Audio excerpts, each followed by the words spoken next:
hablaremos inmediatamente de las reliquias de Constantinopla. En el contexto de la Cuarta Cruzada, allá por el 1204, sucedió algo terrible en Constantinopla. El rey de Constantinopla se quiere desconstantinoplizar. El que lo desconstantinoplice, el mejor desconstantinoplice. Y ahí es donde uno tiene por reírse. Sí. Tiene que reírse. Ahí empieza María Chucena. Los cruzados, que debían llegar a Jerusalén, pasaron por Constantinopla y se tentaron con sus riquezas. Y decidieron entonces tomar la ciudad. Es linda ciudad, hicieron una escala. Sí. Iban A Jerusalén. a Jerusalén. Ujú. Pero pasaron por ahí, che, dice, esta ciudad me está gustando para saquearla. Entrémosle. Muy bien. Y tomaron la ciudad bajo la excusa de que Constantinopla debía transformarse en base para expediciones ulteriores. En verdad, tal vez esa fue la intención al principio, pero luego todo se desvirtuó y acabó en una interminable lucha entre los países de Europa occidental por la obtención de ¿qué? De las riquezas de Constantinopla. Esta ciudad en realidad guardaba la mayor cantidad de reliquias y objetos acerca de los que se decía estaban santificados por el contacto. Y eran objetos que habían pertenecido a santos o a profetas, pero también parte de esos mismos santos. A veces había un pie Claro. de un determinado santo o una uña, como así también bastones, etc. Ujú. El historiador Dusselier, en el libro El drama de Bizancio es Constantinopla, Claro. ¿no? Dice que estos objetos, por simple contacto, eran capaces de producir milagros, pero también, según parece, de multiplicarse, porque es la única forma de explicar la proliferación de reliquias que por ahí no podían ser demasiado numerosas. Ujú. No es concebible la existencia de más de 3 clavos de la cruz. No. Bueno, sin embargo, había centenares, y todo así. Y el caso es que la transferencia de reliquias hacia Constantinopla había empezado ya por el siglo V y se había convertido en una verdadera colecta religiosa. Desde los cementerios donde se habían enterrado los primeros cristianos, se inició un movimiento masivo hacia aquella que era la capital del imperio, Claro. en aquel entonces, después de la caída del Imperio Romano. Todos los religiosos y funcionarios se encargaban de hacer llegar a la ciudad la reliquia que fuere. Ahora bien, se cuentan algunas historias impresionantes. La famosa princesa Pulquería, en sueños, recibía la visita de santos que le indicaban a Pulqueria el lugar donde estaban enterrados los tesoros. Ajá. Y entonces la princesa ordenaba a sus funcionarios que excavaran en dicho lugar. Decía, bueno, anoche se me presentó San Esteban. Sí. Un poco lastimado. Sí, un poco perjudicado el hombre, pero me dijo que en tal lugar había una serie de reliquias. Con enorme alegría se verificaba al otro día el descubrimiento, porque no le fallaban nunca los sueños a Pulqueria. Estamos hablando del siglo V en adelante. Allá por el siglo XII, cuando ya un poco antes de llegar o en el momento de llegar los cruzados, las reliquias contenidas en Constantinopla eran superiores a 4.000, una concentración inaudita que nunca antes ni después fue alcanzada en ningún lugar. Llegaron a editarse manuales para indicar a los peregrinos dónde estaban las reliquias y cuál era el camino a seguir para observarlas. Claro. Ahora, en virtud de semejante proliferación, se desarrolló una especie de orfebrería religiosa. Por ejemplo, las cabezas de los santos, una reliquia, ¿no? Mira, tenemos la cabeza de San Juan el Bautista, ¿no? Sí. Se encajaban en pequeñas vitrinas doradas. Había que fabricar vitrinas Ad doradas. hoc, claro. Brazos, tenías un brazo, una pierna de alguno, bueno, se cubrían de molduras de oro o vainas de plata. En todas partes se incrustaban gemas, zafiros, záfiros, Záfiros, claro, se vestían con záfiros. alhajas. Los sarcófagos de los santos incorruptos se vestían con paños de hilos áureos, es decir, tejidos de oro, etcétera. Algunos adornos contaban incluso con justificaciones intelectuales, alegóricas. Nicolás Calicles escribía en el siglo XII que las perlas representaban a Cristo, el oro a la Virgen, las gemas significaban la ligación que unía a uno con el otro, bueno, y todo así. Había orfebres de Constantinopla que ocupaban el primer tramo de la mese, la calle principal, y se tenía por ellos muchísima estima. Las reliquias se concentraban incluso con orden, ¿no? Las iglesias más cercanas al gran palacio tenían reliquias relacionadas con la pasión: la Santa Lanza, la Santa Esponja, la corona de espinas, la cruz, unas gotas de sangre de Cristo. Un poco más lejos del palacio, en la capilla San Miguel, las reliquias del Antiguo Testamento, fíjate vos: el hacha de Noé, el bastón de Moisés, la trompeta de Josué. Ten cuidado, se va a caer el muro. En la iglesia Nuestra Señora de las Blaquernas estaba el manto de María. Bueno, todos estos tesoros fueron para los cruzados de 1204 una invitación al saqueo. Los romanos decían que las reliquias no podían estar en manos de los desviados, es decir, los de, disculpe, Medio Oriente, me acabo de caer, explico a los oyentes. Sí.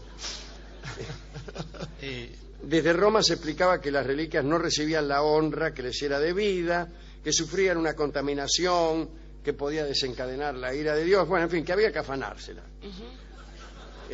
Entonces el veneciano Enrico Dandolo invadió Constantinopla e instauró el que vino a llamarse Imperio Latino, que duró poco, ¿no? Desde 1204 hasta 1261.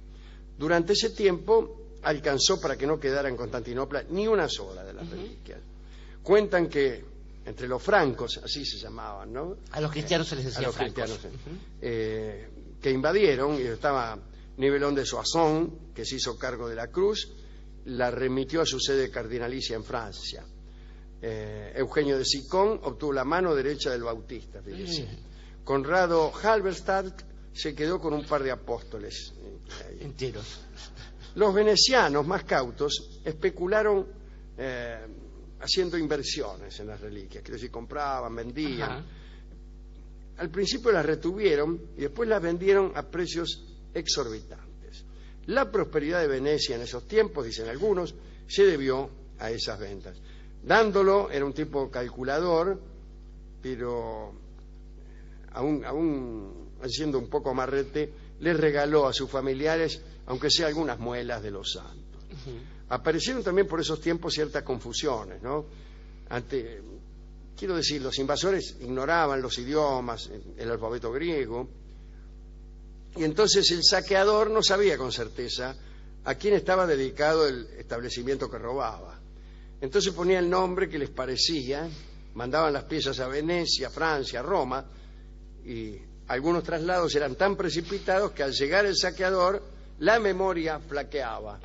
Después regresaba la memoria, pero equivocada, naturalmente. Muchos santos fueron entonces rebautizados. Por ahí vos creías que estabas cargando con San Pantaleón y era San ya amenaza era cualquiera. Claro. ¿No?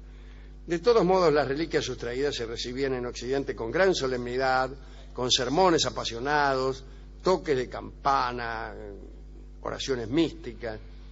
Y claro, los bizantinos se quedaron sin reliquias, fueron saqueados.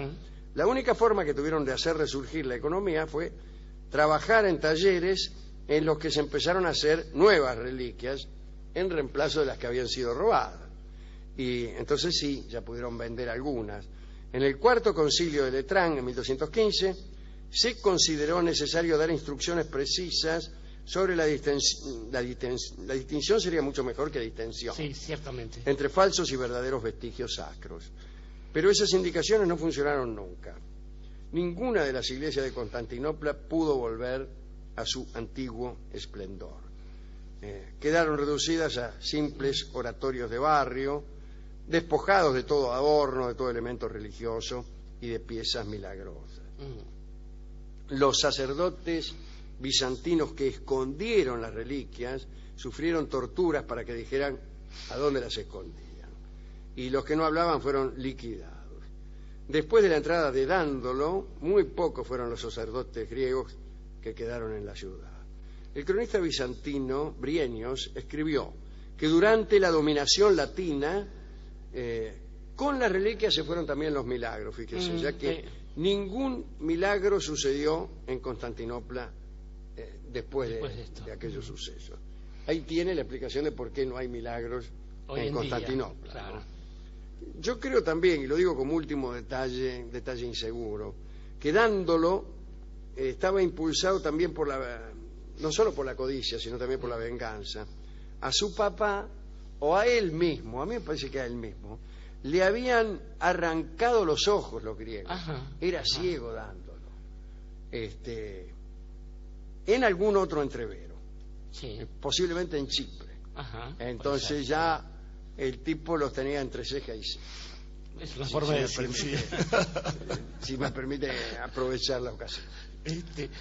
¿A quién quiere dedicar esta reseña de aquella riqueza hoy desaparecida? Estaba pensando, Alejandro, que en principio Constantinopla mismo podría haberse pensado como una reliquia. Constantinopla, que es Bizancio, que es Estambul, ¿no? Hacia un lado, al otro Europa, es ahí una especie de llave, pero en realidad los dos caracteres que hacen que algo se vuelva reliquia son el tiempo y las peripecias. Tome usted un santo, o tome usted un hombre mejor, dele tiempo a ese hombre para que las peripecias lo conviertan en un santo, y después déjelo morir como debe morir un santo, en el martirio. Inmediatamente tendrá los dos elementos que convierten cada pedazo de ese fulano, de ese cristiano, para decirlo claramente, en algo que puede ser una especie de origen de reliquias. Pero no solo eso, el tiempo y las peripecias operan no solamente sobre los santos, porque después de todo no todo el mundo cree en Dios, no todo el mundo es cristiano, hay otras religiones que no le prestan atención a esto. Entonces, digamos que el mundo en general, por esta necesidad de aprehender un poco del tiempo y un poco de la felicidad, un poco de la buena ventura, hace que los objetos cobren el carácter de reliquias. Y ahí entonces que cuando una feliz pareja da a luz a un bebé, le arranca un pedazo de su cuerpo, el pelo, por ejemplo, claro, y lo guarda y lo convierte de alguna forma en reliquia. Sí, ahora los rulos de niños tienen un efecto milagroso cercano a cero. Te digo yo que he visto rulos de niños de mi familia perfectamente ineficaces para todo prodigio. Es cierto. Ahora bien, digo, dado el caso de que uno no tenga un hijo a mano para sacrificar una parte de él, convierte en reliquia quizás otro objeto, simplemente porque las asociaciones de las personas son caprichosas, y entonces asociar un lugar a un momento de felicidad, a la idea de que eso le va a traer suerte de ahí en adelante, puede ser una manera, y de ahí proviene toda una enorme industria de cosas que dicen: recuerdo de Mar del Plata, recuerdo de San Pantaleón, recuerdo de alguna vez, recuerdo del futuro. Pero digamos que también esas cosas generan espacios sagrados. El santo sudario, sin ir más lejos, que uno no sabe muy bien si es santo, si es sudario, ha generado una iglesia, y ahí uno va y pide cosas también. Pero digamos que finalmente, frente a esto, todo puede ser sagrado, y entonces esas asociaciones hacen que lo sagrado, en realidad, más allá de que uno crea o no en Dios, es justamente la búsqueda de la felicidad, a la cual, según su amigo Thomas Jefferson, tienen derecho todos los hombres. Y entonces, quizás el lugar, por ejemplo, el barrio, cobra ya el carácter de un lugar sagrado, más en una ciudad como nuestra ciudad capital, donde los barrios eran parroquias y tenían ese carácter. Y entonces uno lo que busca así, por ejemplo, en la zona cercana a la Plaza de Mayo, San Ignacio, bueno, no tiene pedazos de San Ignacio, pero sí tiene algo que le da un carácter particular, y una historia de amor o algo así podrá tener una reliquia maravillosa, como son, por ejemplo, los jazmines de San Ignacio. Y los jazmines de San Ignacio, una reliquia argentina, es el título de esta canción criolla que va a cantar Ignacio Corsini.